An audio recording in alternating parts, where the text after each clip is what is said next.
Hello everyone, welcome back to boost your knowledge. जैसा कि आपने टाइटल पर देखा है कि आज हम बेसिक टर्म्स ऑफ अकाउंटिंग के एमसीक्यू करने जा रहे हैं और ये इसकी सेकंड वीडियो है। अगर आपने अभी तक फर्स्ट वीडियो को नहीं देखा है तो आप डिस्क्रिप्शन बॉक्स में दिए गए लिंक से या फिर आई बटन पर क्लिक कर भी उसे देख सकते हैं। तो स्टार्ट करते हैं हम अपने आगे के क्वेश्चंस। इससे पहले जो है हम 15 क्वेश्चंस कर चुके हैं, जैसा कि मैंने बताया फर्स्ट वीडियो में। तो हम क्वेश्चन नंबर 16 से स्टार्ट कर रहे हैं। First question is which of the following is not a long term liability. Means long term liability कौन नहीं है और it ask about short term liability.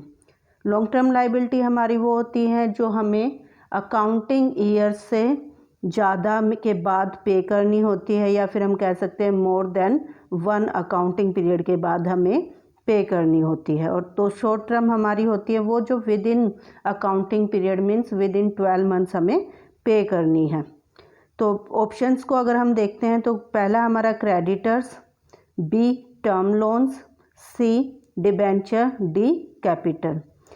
तो कैपिटल जो हमारी इंटरनल लाइबिलिटी होती है और ये जो बिजनेस के लाइफ टाइम तक चलती रहती है, जब बिजनेस को बाइंड अप करते हैं तभी पे करते हैं, तो लॉन्ग टर्म हो गई हमारी। सी डिबेंचर भी हमारे लॉन्ग टर्म्स होते हैं। बी टर्म लोन्स का मीनिंग ही होता है कि लॉन्ग टर्म्स के लिए जो लोन हो। ए जो है हमारा क्रेडिटर्स, वो जो होते हैं हमें विद इन अकाउंटिंग पीरियड्स जो होते हैं उसमें पे करने होते हैं। क्रेडिटर्स का जो टाइम पीरियड होता है वो 3 मंथ, 4 मंथ, 6 मंथ ऐसे हो सकता है, इसलिए वो विद इन 12 मंथ्स जो होता है पे किया जाता है, तो वो एक लॉन्ग टर्म लाइबिलिटी नहीं है। That's why our answer is a creditors. Next question, which of the followings are not which of the followings are goods. Means goods कौन से हैं, तो गुड्स वो होते हैं जिनमें जो है बिजनेस किया जा रहा है, मेन जो हमारा परचेज सेल्स का काम हो उसका, या फिर जो हम मैन्युफैक्चरिंग करते हैं जिसको हमें सेल करना है, वो हमारे क्या होते हैं, गुड्स। इन शॉर्ट, परचेज और manufacturing for sales are called goods which has physical existence. तो अगर हम ऑप्शंस की बात करते हैं, ए है हमारा मशीन मैन्युफैक्चर्ड फॉर सेल्स, तो ये सेल के लिए मैन्युफैक्चरिंग हो रही है तो गुड्स है।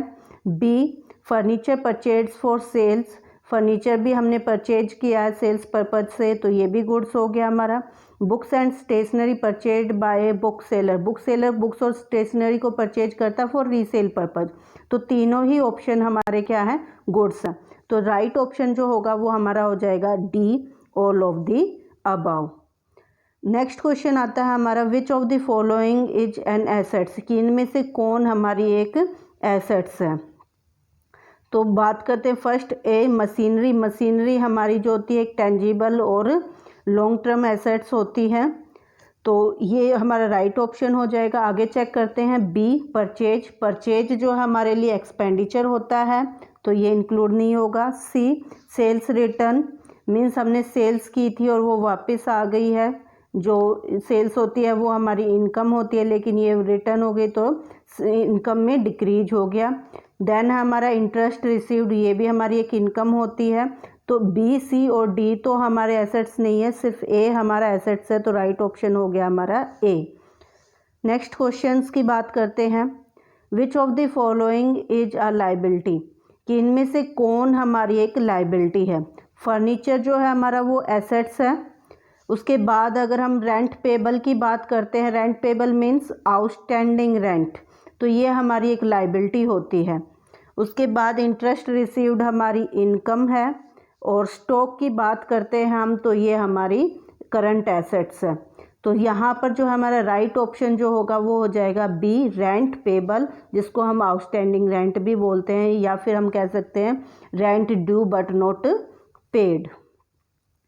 उसके बाद नेक्स्ट क्वेश्चन आता है, विच of the following is revenue, इनमें से कौन रेवेन्यू। रेवेन्यू मीन्स इनकम, तो इनकम हमारी जो होती है वो सेल्स होती है। रेवेन्यू का अगर हम फॉर्मूला चेक करते हैं या रेवेन्यू की डेफिनेशन कहते हैं तो revenue equal to net sales होता है। तो ऑप्शन सी जो हमारा होगा वो यहाँ पर राइट ऑप्शन हो जाएगा। ए परचेज जो है वो हमारा एक्सपेंडिचर है, purchase return decrease in expenditure होता है, सैलरी पेबल हमारी लाइबिलिटी होती है। तो सी हमारा जो है वो यहाँ पर राइट ऑप्शन होगा।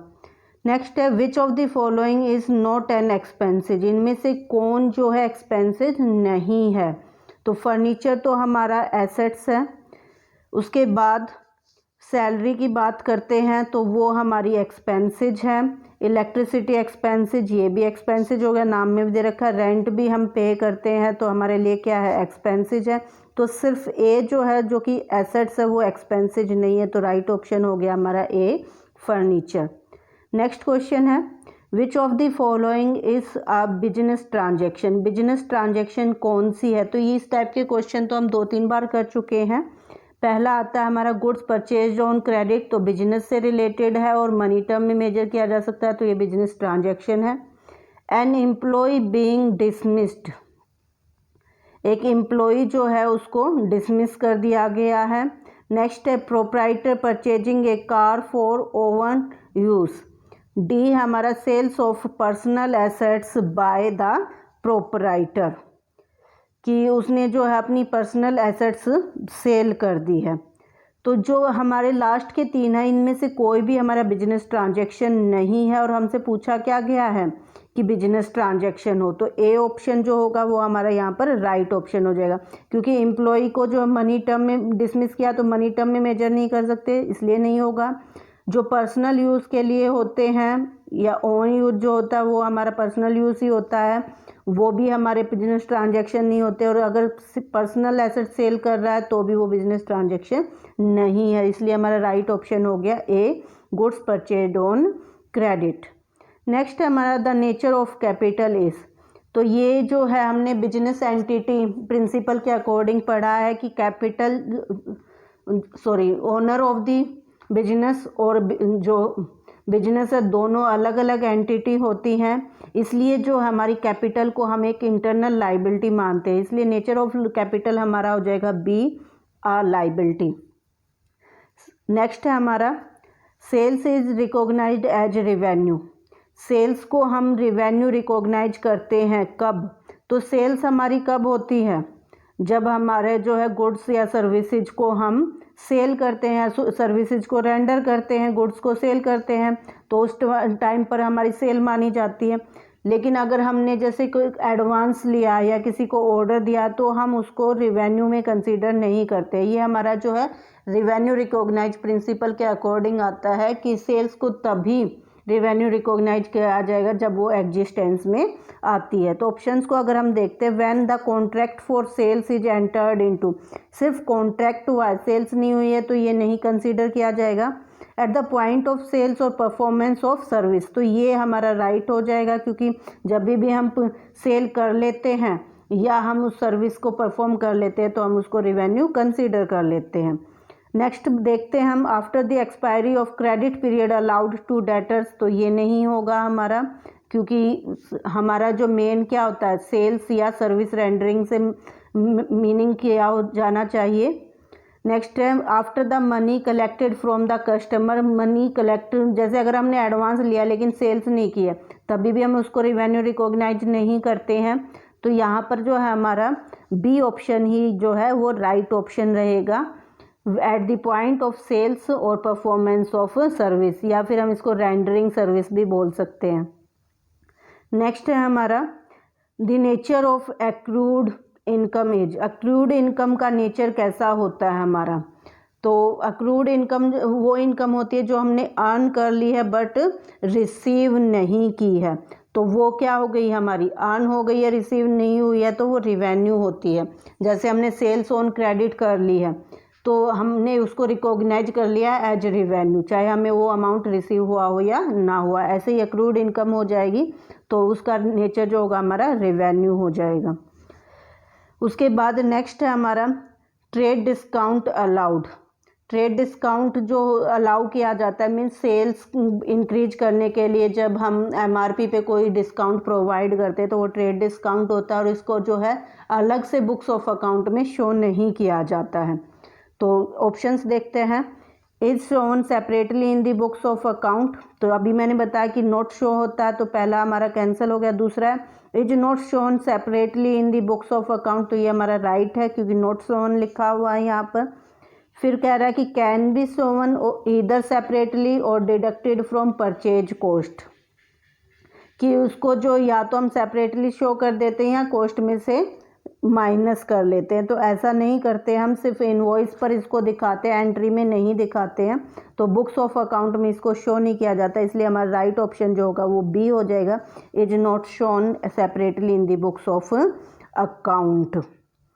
नेक्स्ट क्वेश्चन है हमारा, विच of the following transaction is not of financial character, means financial character कौन सी नहीं है, और इसको हम कह सकते हैं which can't be measure in money terms.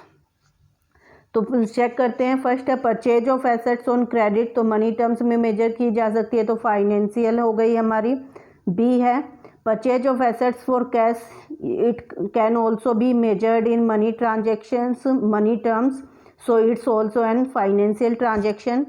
C withdrawing of money by proprietor from business, business से प्रोप्राइटर ने मीन्स ओनर ने जो है मनी विड्रॉ की है, जिसको हम ड्रॉइंग बोलते हैं, तो it's also can be measure in money terms, so it's also an financial transaction. Next है स्ट्राइक बाय एम्प्लॉयज, एम्प्लॉयज ने स्ट्राइक कर दी है, तो it can't be measure in money terms, so it's not an financial transaction. So the right answer is D, strike by employees. Next है purchase refers to the buying of, purchase हमारी किस चीज़ की buying को refer करती है, तो ये जो होता है हमारा मेंस गुड्स में जो बिजनेस चल रहा है उसी को हम क्या कहते हैं, परचेज बोलते हैं। अगर हमने जो है बिजनेस के लिए कुछ एसेट्स या कुछ और ऐसी चीज़ें परचेज की हैं तो उनको हम परचेज कंसीडर नहीं करते हैं, हम उनको एसेट्स, करंट एसेट्स या फिर हमारी जो long term assets, fix assets है उनको ही कंसीडर किया जाता है। परचेज हम सिर्फ गुड्स की परचेजिंग जो रीसेल पर्पज के लिए होती है उसी को रेफ़र करते हैं। तो ऑप्शन है a stationary for office use, तो ये तो नहीं होगा क्योंकि ये ऑफिस के यूज़ के लिए है। एसेट्स फॉर दी फैक्ट्री ये भी नहीं होगा, इन्वेस्टमेंट भी नहीं होगा। उसके बाद नेक्स्ट सी पार्ट जो है हमारा वो क्या कहता है, गुड्स फॉर रीसेल, तो मैंने आपको बताया परचेज क्या किसको रेफ़र करती है, गुड्स फॉर रीसेल को करती है, तो ये हमारा सी जो होगा यहाँ पर राइट ऑप्शन हो जाएगा। नेक्स्ट क्वेश्चन है हमारा revenue from operations refer to, तो यहाँ तो नाम में ही पता चल रहा है कि ऐसा रिवेन्यू जो ऑपरेशंस एक्टिविटी से होगा। तो ऑप्शंस अगर हम चेक करते हैं तो A revenue earned from operating activities, B revenue earned from activities that are not operating, तो वो नॉट ऑपरेटिंग होगी तो रिवेन्यू फ्रॉम नॉन ऑपरेशन हो जाएगा वो, तो ये हमारा कैंसिल हो गया। ए और बी दोनों नहीं हो सकते क्योंकि बी हमारा कैंसिल है, तो सिर्फ ए जो है यहाँ पर इसका राइट आंसर हो जाएगा, revenue earned from operating activities. Next question है और लास्ट क्वेश्चन है हमारा इस वीडियो का। आई होप आपको वीडियो पसंद आई होगी, और आपको अगर वीडियो पसंद आई है तो वीडियो को लाइक और शेयर ज़रूर कीजिए, और अगर आपने अभी तक चैनल को सब्सक्राइब नहीं किया है तो चैनल को सब्सक्राइब करके साथ में लगे हुए बेल आइकन को प्रेस कर लीजिए ताकि आपको आने वाली सभी वीडियो के नोटिफिकेशन मिल सके।